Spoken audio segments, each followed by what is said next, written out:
Exam में पढ़ाई तो सभी करते हैं, लेकिन एग्जाम में कुछ बच्चे गलती ऐसी कर देते हैं जो तैयारी के बावजूद भी उनका काम बिगाड़ देती है। तो एग्जाम जानकारी चैनल पर आज मैं आपको कुछ ऐसी बातें बताने वाला हूं, डूज एंड डोंट डूज, मतलब क्या करो और क्या ना करो। तो छोटी सी वीडियो में मैं आपको पूरी बात बताने की कोशिश करता हूं, और क्या करे क्या ना करे ये बात सुन लो भाई।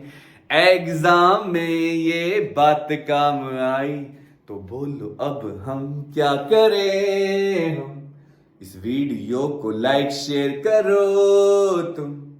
क्या करे क्या ना करे ये कैसी बात आई। चलिए, सबसे पहले आप अपना स्टडी प्लान करके चलो। मतलब कुछ बच्चे क्या करते हैं, एक दिन बहुत पढ़ लेते हैं, एक दिन बिल्कुल नहीं पढ़ते। तो यार ऐसा मत करो भाई। एक प्लान बनाओ, टाइम टेबल बनाओ जिसमें सारे सब्जेक्ट कवर हो रहे हो। ये नहीं कि आप एक सब्जेक्ट के पीछे पड़े हुए हो। जो सब्जेक्ट आपका अच्छा है उसको तो आप डेली पढ़ते हो, लेकिन जो आपको पसंद है और जो आपको पसंद नहीं है उसको आप इग्नोर कर रहे हो। तो ऐसे तो काम नहीं चलेगा भाई। देखो, आपको सारे सब्जेक्ट पर ध्यान देना पड़ेगा। तो स्टडी प्लान बनाकर आप चलो। क्या नहीं करना आपको, ये तो करना है, अवॉइड प्रोकास्टिनेशन। ये वर्ड बहुत सुन रहे हो आप आजकल, प्रोकास्टिनेशन। तो इसका मतलब होता है चीजों को डिले करते रहना, चीजों को टालते रहना। मतलब कल कर लूंगा, परसों कर लूंगा, यार छोड़ो यार अभी तो बहुत टाइम है भाई। ये मेरे अंदर भी है, सबके अंदर है, कम ज्यादा सबके अंदर होता है। लेकिन भाई हमें करना नहीं है, हमें इससे बचना है। जो इससे इतना बच जाएगा उतना ही वो कामयाब हो जाएगा। दूसरा पॉइंट, ये पहला पॉइंट था, क्या करना है, अंडरस्टैंडिंग द सिलेबस। कुछ बच्चे बिना सिलेबस देखे ही पढ़ते रहते हैं। मेरी कोचिंग में ऐसे बच्चे आते हैं जो सब कुछ पढ़ना चाहते हैं। मतलब सर ये स्कूल में करवाया, ये करवाइए, सर ये भी करवाया, ये भी करवा दीजिए। मैं उनको कहता हूँ भाई ये मत पढ़ो यार, ये सिलेबस में नहीं आएगा, मतलब एग्जाम में नहीं सर हमारे सर ने करवाया है।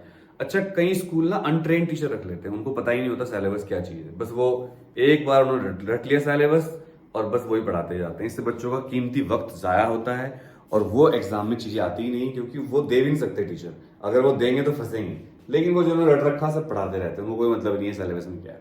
बच्चों को लगता है भाई ये टीचर बड़ा अच्छा है, सब कुछ पढ़ा रहा है। और जब बच्चे कुछ कहते भी एक दो कि सर ये तो सिलेबस में नहीं है, तो कहते हैं भाई मैं तुम्हें आईआईटी के लिए पढ़ा रहा हूँ। अरे भाई तुम स्कूल के टीचर हो, सीबीएसई बच्चे से पास हो नहीं रही है, यूटी हो नहीं रहे, तुम आईआईटी के लिए पढ़ा रहे हो। अरे रहन दो भाई। बच्चों सिलेबस को पढ़ो, वेटेज के हिसाब से पढ़ो, कितने नंबर का कौन सा सब्जेक्ट है, कितना उसका ब्लूप्रिंट है, ये एक बार देखकर पढ़िए। क्या नहीं करना आपको, मल्टीटास्किंग मत करिए। लड़कियां तो मल्टीटास्किंग में अच्छी होती हैं, पर उनको भी मल्टीटास्किंग नहीं करनी चाहिए।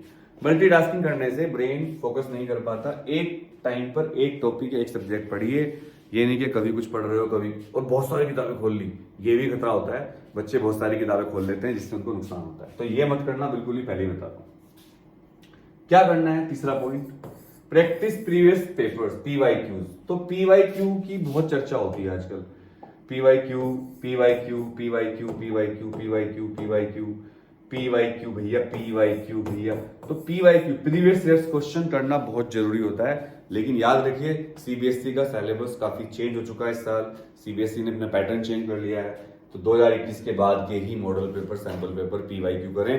अब आपको नए सैंपल पेपर करने हैं, पुराने 2015 लेके 16, 17, 12, 13, कुछ बच्चे तो 20-20 साल के कर रहे हैं। बेकार है, कोई फायदा नहीं है, वो पैटर्न पूरा चेंज हो चुका है।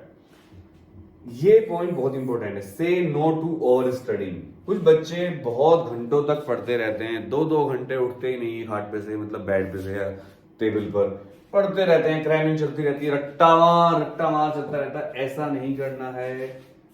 No to over study. देखिए मैं पहला टीचर हूं शायद जो कह रहा हूं भाई ज्यादा रट्टा, मतलब ज्यादा घंटों तक मत बैठो, क्योंकि यार देखो ज्यादा घंटों तक बैठने से कोई फायदा नहीं होगा तुम्हें। तो मल्टीटास्किंग, ओवर स्टडिंग बिल्कुल नहीं करनी है। रेगुलर ब्रेक्स, ये बहुत जरूरी है, जो कि आप इग्नोर करते हो हमेशा। आपको रेगुलर ब्रेक्स लेने हैं। अगर आप रेगुलर ब्रेक्स नहीं लेते तो हमारा ब्रेन भी एक कंप्यूटर की तरह होता है, मशीन की तरह होता है, वो थक जाता है। अगर आप ब्रेक लेते रहेंगे तो आपका ब्रेन चार्ज होता रहेगा। जी हाँ, आपको रेस्ट भी मेंटेन करना है, आपको रेगुलर ब्रेक्स भी लेने हैं। लेकिन क्या नहीं करना आपको, ये पॉइंट सबसे इंपॉर्टेंट पॉइंट है, अपने दोस्तों से कंपेयर मत करिए। आप पढ़ रहे हो तभी आपके दोस्त का फोन आता है, क्या कर रही है तू, यार मैं तो ऑर्गेनिक केमिस्ट्री पूरी कर ली।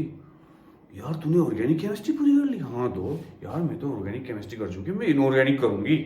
लड़के वैसे होते हैं, भाई मैं तो, तेरे भाई ने भाई सारा कर लिया, भाई इससे सुन के ना तुम्हारी हालत खराब हो जाती है और तुम अपने आप को और अंडर एस्टिमेट करने लगते हो और आपने जो पढ़ा था वो शेड्यूल आपका बिगड़ जाता है और आपको लगता है आप तो यूजलेस हो, बेकार हो और आपका पढ़ाई से ध्यान हट जाता है। तो किसी से अपने आप को कंपेयर मत करिए, क्योंकि हर कोई अपने आप में यूनिक है, सबका अपना स्टाइल है। इसके बाद एक इंपॉर्टेंट पॉइंट जो यहाँ पर 2-3 पॉइंट और हैं जो मैं आपसे कहना चाहूंगा, कृपया करके ध्यान से सुनना। रेगुलर ब्रेक्स हो गया, कंपेयर अपने आप को नहीं करना। Focus on conceptual understanding. बहुत से बच्चों को ना रटने की हैबिट होती है, चलो ठीक है केमिस्ट्री में रट लो, बायोलॉजी में रट लो, ये सब रटने के सब्जेक्ट हैं, हिस्ट्री, पॉलिटिकल साइंस, ठीक है, लेकिन फिजिक्स में भी रट्टा मार रहे हैं, फिजिक्स में रट्टा मार रहे हैं, मैथ्स को रट रहे हैं, क्वेश्चन को, सॉल्यूशन को रट लो भाई। अगर कोई तुम्हें कहे फिजिक्स में रट लो तो तुम वहां से कट लो, कोई टीचर भी कहे तब भी कट लो, क्योंकि यार इन सब्जेक्ट को रटने के सब्जेक्ट नहीं होते, इनको पढ़ना होता है, समझना होता है। एक बार लोड पड़ेगा शुरू में, अगर आप कोई सब्जेक्ट समझ के करते हो, कोई भी सब्जेक्ट, तो आपको शुरू में तो दिक्कत होगी, रटना आसान लगता है शुरू में, लेकिन बार बार भूलते रहोगे और आपका इतना टाइम वेस्ट होगा आप सोच ही नहीं सकते। और क्या नहीं करना आपको, डिस्ट्रैक्शंस अवॉइड करने हैं।